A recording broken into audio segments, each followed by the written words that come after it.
Dans la partie la plus profonde de la mer se trouvait le palais du roi de la mer. Et il avait 6 filles. Ils ont joué dans le jardin toute la journée. Contrairement aux autres princesses, la plus jeune était calme et maussade. Et son nom était la petite sirène. Surtout, elle adorait écouter des histoires sur le monde des gens. Traditionnellement, une sirène ne pouvait remonter à la surface que pour la première fois à son 16e anniversaire. Et maintenant, il est temps de voir la terre et la plus jeune princesse. Elle a fait surface près du navire, chantant et musique venant du pont. C'était la première fois que la princesse voyait le navire. Dans la cabine du navire, la petite sirène remarqua un beau prince. Pendant longtemps, elle ne put le quitter des yeux. Soudain, une violente tempête a éclaté en mer. Le navire du prince a heurté un rocher et s'est brisé en morceaux. Dans l'obscurité totale, la foudre a éclaté et la petite sirène a vu le prince tomber dans la mer. Elle l'a sauvé en le ramenant à terre. Bientôt, le prince a été retrouvé par une fille qui passait. Quand il s'est réveillé, il lui a souri et l'a remercié de l'avoir sauvé. La petite sirène est devenue triste que le prince ne sache même pas son existence. Elle a plongé dans l'eau et a nagé. D'après les histoires de son père sur les gens, la petite sirène savait qu'il considérait la queue de poisson des sirènes comme laide. Par conséquent, pour plaire à une personne, il fallait acquérir 2 jambes. Le lendemain, la petite sirène est allée voir la sorcière des mers. La sorcière accepta de lui faire une potion qui transformerait la queue de poisson en une paire de jambes minces. La démarche de la princesse serait gracieuse, mais chaque pas qu'elle ferait lui apporterait une douleur insupportable. Et si le prince en épousait un autre, la petite sirène se transformerait en écume de mer. En retour, la sorcière a souhaité prendre sa merveilleuse voix de la jeune fille. La princesse était prête à tout pour être proche du prince, et elle accepta. Après avoir navigué vers le palais princier de nuit, la petite sirène a bu une boisson magique. Une vive douleur la traversa et elle s'évanouit. Se réveillant dans l'après-midi, la jeune fille a vu le prince devant elle, et baissant les yeux, a trouvé 2 pattes au lieu d'une queue de poisson. Le prince a essayé de savoir qui elle était et comment elle est arrivée ici, mais la petite sirène ne pouvait pas parler. Malgré sa démarche aérienne et sa belle danse, elle ressentait une douleur terrible dans ses jambes. Le prince s'attacha de plus en plus à la petite sirène, mais la traita toujours comme une petite fille douce. Il ne lui est jamais venu à l'esprit de faire d'elle sa femme.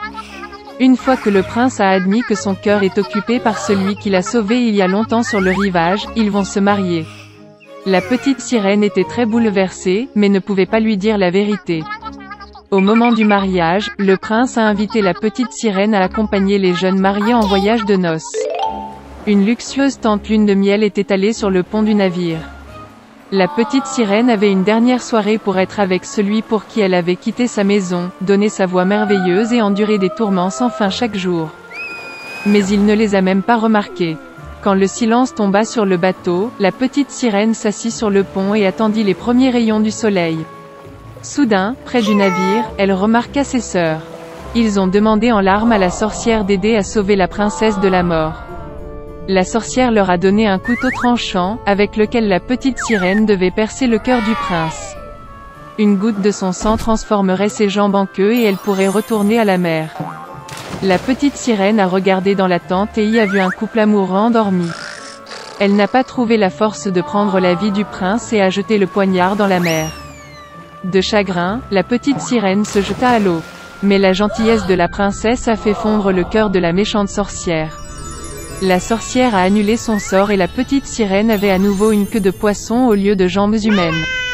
Il était une fois une femme qui n'avait pas d'enfant. Elle est allée une fois à une bonne sorcière pour obtenir de l'aide. La femme a dit qu'elle rêvait d'un enfant.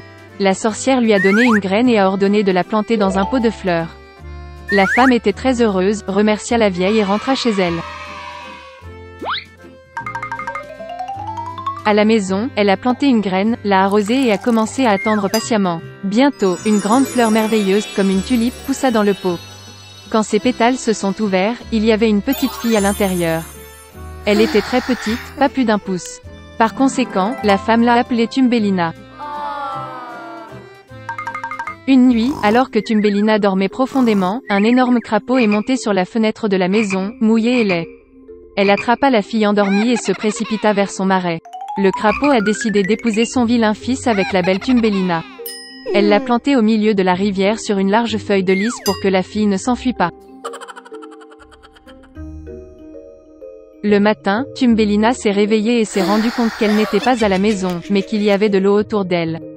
Quand la jeune fille réalisa quel terrible sort l'attendait, elle pleura amèrement.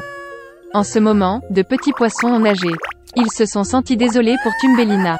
Ils ont rongé la tige du lit, et la feuille a flotté en aval avec la fille. Un gros coléoptère est passé. Voyant une belle fille, il l'attrapa et la porta jusqu'à un arbre, où il la présenta à ses amis.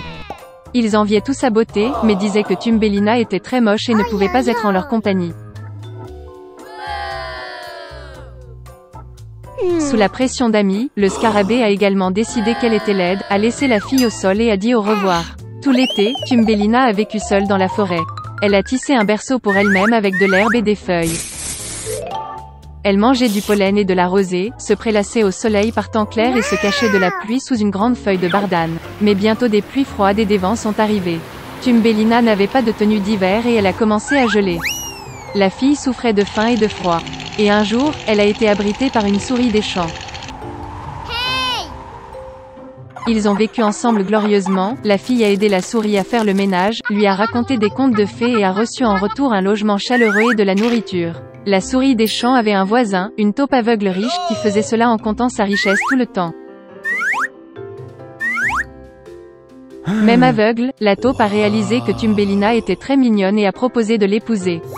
Mais la fille n'était pas du tout heureuse à ce sujet, elle n'aimait pas la taupe ennuyeuse. Une fois, marchant le long des souterrains, Thumbelina a vu une hirondelle blessée, qui a failli mourir du froid.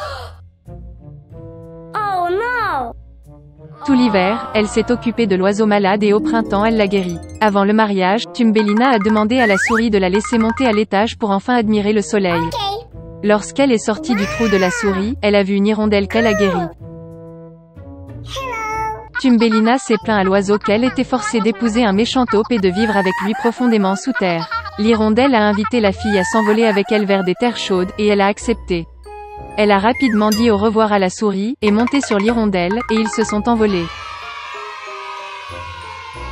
Une fois dans un pays merveilleux, Thumbelina a vu une immense prairie avec de belles fleurs.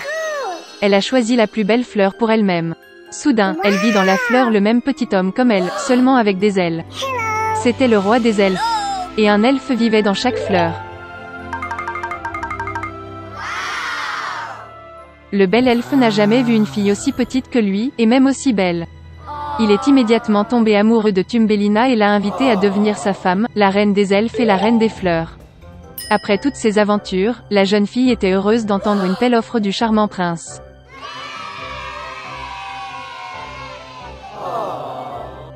Elle a accepté avec joie. L'elfe prit Thumbelina par la main, et au même moment deux ailes apparurent derrière elle. Maintenant, elle est devenue la reine des elfes. Et depuis, ils ont vécu heureux pour toujours.